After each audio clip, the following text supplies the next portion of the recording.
wake up, we open up our email and that becomes our first input of the day, or we turn on YouTube and that becomes the input for, or the news.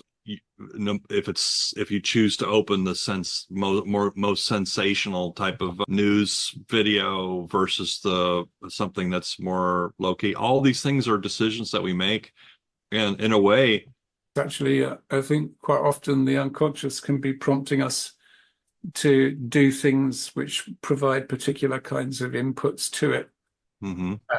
Antonio Damasio has done a lot of interesting work here where he actually says you may think that the conscious mind is controlling the body and the subconscious to meet its desires, but actually it's the other way around. The conscious mind evolved to serve the body and the survival of that body. So it will constantly be receiving messages which are based around that.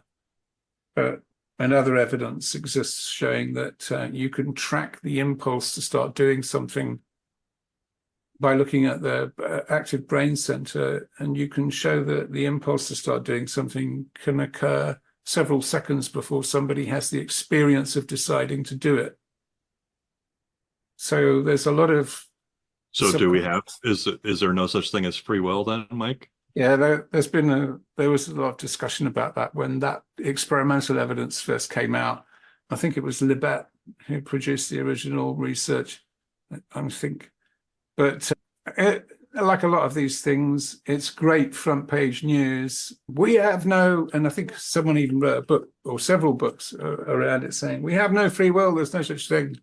Everything happens as a result of the subconscious. And again, that's a kind of sensationalist way of presenting just one slice through a very complex reality.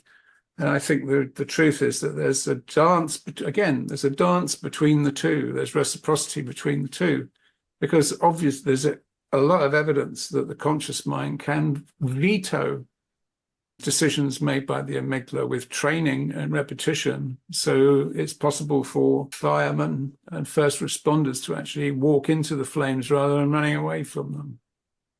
Yeah, it's a bit of a chicken and egg thing, right? Because just whether the conscious or the unconscious mind makes a decision, it doesn't matter, because still it's you making the decision, whether you're doing it consciously or not. You're still making a choice.